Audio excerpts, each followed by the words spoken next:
Hey, Mocha family. I am back to talk to you about how to break a fast, primarily a water only type of fast.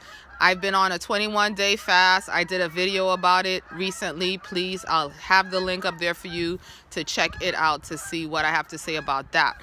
But this is not so much necessary if you're just dropping a meal, or if you're doing like a Daniel fast where you're eating fruits and vegetables already, so that your stomach is already used to kind of processing food. But when you stop eating for more than, say, 2 or 3 days, you really have to give your body a chance to get accustomed to eating again. And so you want to introduce things that are really easy to digest, not complicated. Okay, so what I'll probably start off doing is I'll probably start off drinking juice, like maybe apple juice. There go the geese. Thank you. Thank you for joining me on my video. Maybe apple juice or white grape juice, and I'll typically dilute that like maybe 50-50 and progressively use less and less water to see how my stomach feels. I'll wait and I'll see how my stomach feels. And then after that, I'll introduce fruit, like maybe grapes. I've done a grape fast before that went really well, so I'm assuming grapes will be okay. And I'll try to get organic grapes if I can. I don't want to introduce pesticides after my body has already done all of that detoxing. Maybe melons. Melons might work really well. Maybe apples, like a whole apple, maybe without the skin.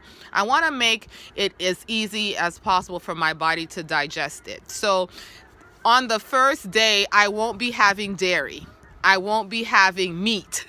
Okay, you guys. I won't be having a lot of fat. Okay, all of these things could make you kind of queasy, could make everything kind of come up or go out the other end. You know what I'm saying? You really want to take it slowly. And, you know, if your stomach is feeling okay, I would try to eat something, but keep your meals small also. Now, I'm looking forward to trying a broth recipe that I saw on Epicurious, epicurious.com. It looks so delicious, maybe because I'm fasting. It's a bone broth recipe, but there's things like onions and carrots and things like that also flavoring the broth. It sounds delicious. So I'm planning to make that for myself to maybe introduce toward the end of the day or maybe the following day. But I think broth without actually chewing meat or anything might be okay. Vegetables are probably a step before that. You could try steamed vegetables, but avoid putting, you know, anything oily on them. So follow your body, pause, see how you're feeling before you continue, and try to eat smaller portions. I think it usually takes me well into the second day before my stomach feels like it's good to go.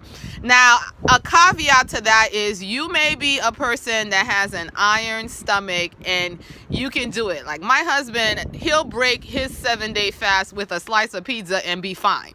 But I know that that's not the case for me. So I wanted to share this video, you know, just to help somebody out so that you could avoid feeling nauseous and queasy and not really being able to eat when you finally can eat because the fast is over. So I hope that helps somebody. If you guys have some recipes or some ideas about things that you use when you break your fast, or food suggestions that have worked well for you, leave your comments down below. Be blessed.